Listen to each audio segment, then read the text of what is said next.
Ayy, so amazing. You see how they playing? LiveWire, it's all about sports and entertainment. You don't wanna miss it, so official like you never seen. Keep it going till the whistle blowing from the referee. Everything from highlights and stats, you know that we gotta run it back. Whether on the field or the court, you know that this is where it's at. Subscribe, no delaying. This is LiveWire, sports and entertainment. Let's go. Great day to play some football, man. Come on. Work day, man. Let's get it, man. Go out here and compete with my brothers. This day one. Yes, sir. What's good, Washington Commando fans? All right, I know I'm a little late with it today, but had some other stuff going on. Today's the first day of OTAs. You know, there's 7-7 and 11-11 drills precisely, and there are a couple of notable names that have not showed up for OTAs. Charles Leno, Montez Sweat, and yours truly, Chase Young. Now, before I dive into what took place in OTAs today, I want to say that Montez Sweat, Charles Leno, it's not such a big deal. Montez Sweat has not participated in OTAs before. Now, we know this is a contract season for Montez Sweat, but I look forward that he'll be there when mandatory camp opens up. Charles Leno, it's voluntary, same thing with him, but he do have competition. Now, if competition rises and he doesn't get there, then hey, then it could be an issue. But right now, I don't think it is. So therefore, hey, now as for Chase Young, that's a whole different take, because Chase Young has not played in 2 seasons and only had 1.5 sacks or 2 sacks in that time span. Now, I know he has not picked up his 5th-year option, which I was listening to Kevin Sheehy today, and they was talking about it. And maybe Chase not showing up is because they didn't pick up his 5th-year option. Maybe he didn't show up because he felt like it's not necessary. Now, will he show up for mandatory? It's going to remain to be seen. And if he doesn't show up for that, then that's going to be raising eyebrows. But I think for Chase purposes, knowing him coming back from injury from last year, I think him getting some reps would help him a little bit more. Everybody else was there. So I don't know what's going on with Chase, but to me, it's not so much. It's a big deal, but it's not a big deal. But for him and Charles Leno to be captains, I feel they should have been there, because that sets a precedent, that sets an example, and that's set for everything that he needs to do. You know what I'm saying? So I think, for me, personally, Chase Young should have been there. But we'll see. Now, he could have came to the first or second, not come to the third, or whatever. Now, he might show up to the next one. Who knows? We'll see what happens. But anyway, here's some observations that what happened at OTAs today, which naming my man Sam Howell, working with Airbnb's offense. You know, he looked every bit of the part. He shined. He completed some great passes. Some of them was dropped, but hey, he looks the part. There's been a lot of great things for him. Saying so, like, people been knocking him, saying that he's not starter quarterback status. But like I said before, in Eric B's offense, Sam Howell is going to have every opportunity. Even though, by me rethinking a lot, especially with the schedule, I think there could be a lot of surprises on that schedule that we knock down. There's going to be teams on that schedule that we not supposed to be beat by mainstream media standpoint, but we're going to beat them anyway. Washington might shock, and we might have a better record than it is.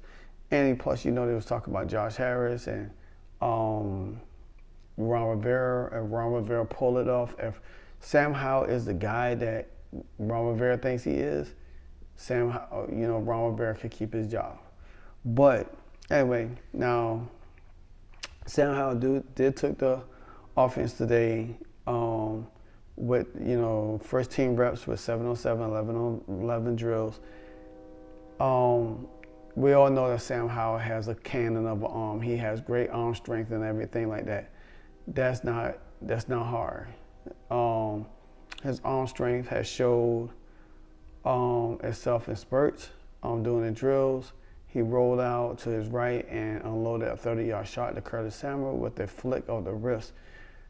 Like I said, Sam Howell in this offense is going to almost look like a younger version of Patrick Mahomes. How Patrick Mahomes started grabbing hold of every offense when he first started.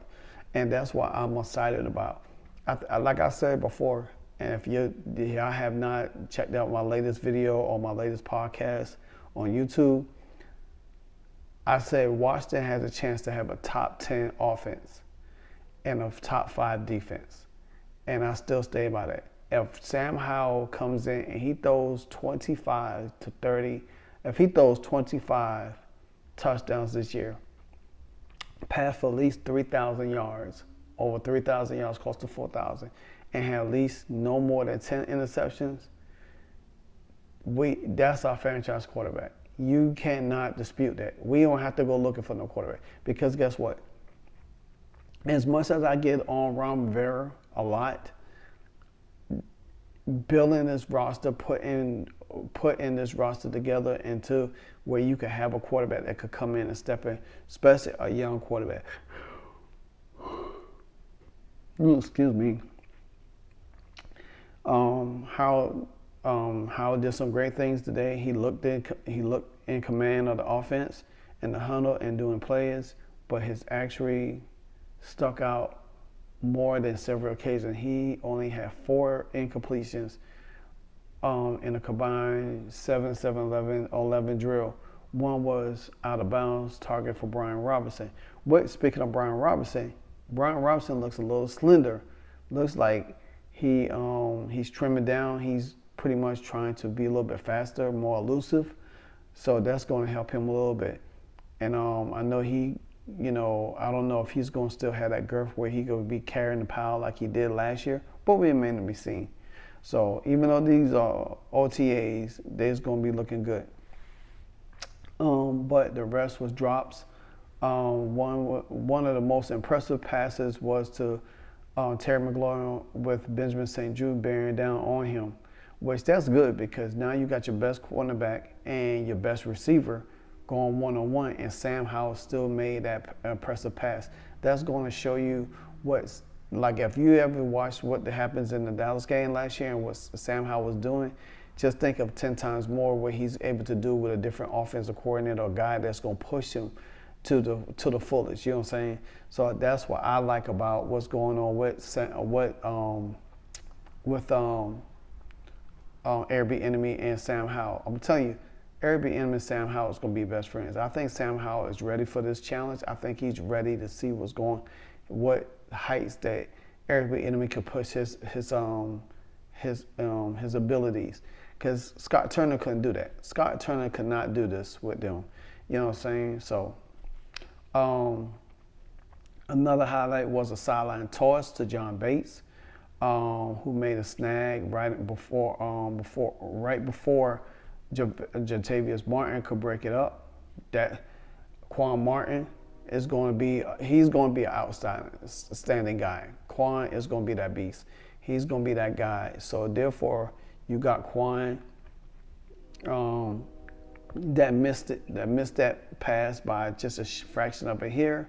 That's going to show you the ball placement where Sam Howell is putting the ball.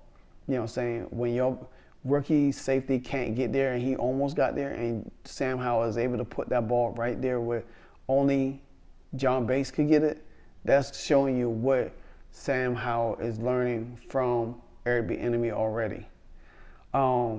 Now, Quan Martin did he had a good day, and on defense, he was utilized in several positions on the field and held his own against big offense targets like Logan Thomas, On one play, Martin coverage was so effective that Thomas had to dive to try to make a play, although the pass from Howell ultimately fell to the ground before he could secure it. So, I mean, you think about it. Our defense secondary is going to be that type of defense. The defense that we missed a long time ago with Sean Taylor and LaRon Landry been there. That's the kind of secondary defense that I'm looking for. You know what I'm saying? Now, I want to piggyback at something on Jairus said on Jairus' corner. He said that move Defoe into the LaRon Landry, the Landon Collins spot. I can see that. I definitely can see that. Because think about it. I went back and watched some of Defoe's tape last year. Defoe had a lot of turnovers. Some was two of them was deflection, but he made two of his own, and he caused the turnover, and he played down to the box a little bit. I really think now he did good on both sides, but that's when he had Cam Curl there. When he don't have Cam Curl and it's just him, he struggles. So, but anyway, now the guy that I also been looking forward to hear from about OTAs is my man, Big Matty, Fedarius Mathis. Yes, I call Fedarius Mathis Big Matty. And we all know he missed all of his rookie season with an injury. He was back on the field today, worked with the second defense group behind Deron Payne and Jonathan Allen. Also, per NFL rules, there was little contact between groups, but Mathis did not look bothered by his knee, and he bull rushed the offensive line on his way back to the quarterback. Wow, that is amazing right there. The Commanders were excited about what Mathis could add to the front before he got hurt against the Jaguars. So having him back in the fold is an encouraging sight.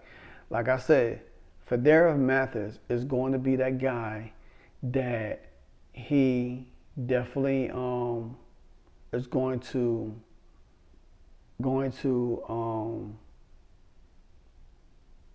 add a lot more to the defense. He's going to do the things that he did. You know what I'm saying? So, also, Jacoby Brissett showed a lot on veteran moxie. He's going to thrive a little bit. With quarterback coach Mr. Pritchett has praised that all season. So Jacoby Brissett, he's going to do some nice things. He's going to do some nice things in there, and it's going to help a whole lot. The cleanest of the drills was the red zone drills, where he was able to fit passes in tight windows. He had 2 touchdown passes in the 7-7 drill, one to Cole Turner in front of the end zone, and the other was undrafted Mitchell Tisley. So our first interception OTAs came from cornerback Tyreek Castro-Fields. Brissett tried to air out to De'Armond Brown, but Castro made a leaping secure of that. So with all that being said, man, I think everything's going to be looking good. Now, Emmanuel Forbes got his first many reps against Terry McLaurin, Curtis Samuels, and Jahan Dotson. McLaurin also made a catch near the sideline against Forbes on the 7-7 drill, but Forbes used his 4.3 speed to match Samuels and Dotson step for step. Wow. Now that's going to be good. He plays against all 3 wideouts. Should be fun to watch in OTAs and training camp. I'm definitely going to keep a monitor on Forbes, how he do against them. And I heard that Jahan got a little bulky, just a little bit, and he got something to prove this year. So Jahan, JD, you know what I'm saying? Looks like JD's got something to prove. And we already know what Curtis Samuels is going to do. You know what I'm saying? Mr. CSI Samuels himself. So, and Eric Bieniemy was definitely vocal in the group. He was vocal again during the OTA practice, and his presence was felt through the whole session. few and any mistakes that were made that didn't catch Bieniemy's eye, and he was quick to correct each one of them, which it was like falling into jog off the field or huddling was executed to his liking. There was also a moment where players were confused about who supposed to be on the field at certain personnel groupings, and he reminded the offense to be more efficient because we don't have all day. That's how you get on your players. That's how you keep them in position. If anything, Bieniemy was louder during OTAs than he was doing rookie minicamp. That's likely a trend that will continue as we inch closer to the regular season. Eric Bieniemy ain't here to play with y'all guys, man. Simple as that. He's not here to play with you. He's here to do the things that he needs to do, and the things that he's going to expect out of y'all. Trust me. But time regular season come, these guys gonna be crisp. Now, nigga, like I said, there will be mistakes, but check it out. Eric Bieniemy is here. I like what I hear from Sam Howell. I think Sam Howell's the truth. It's all about Howell season, baby. Terry, Jahan, Curtis, they all benefiting right now. Haven't talked about Brian Robinson and Antonio Gibson and Rodriguez. So probably you'll hear something about them tomorrow. So hopefully we'll nail this down. But this is a good first day for OTAs, guys. So stay tuned. We're going to have more for you the next couple of days. Continue to like, comment, subscribe. Hit that notification bell anytime I drop a Hall Callback video. Until then, this is your boy LiveWire, and I'm out. Peace.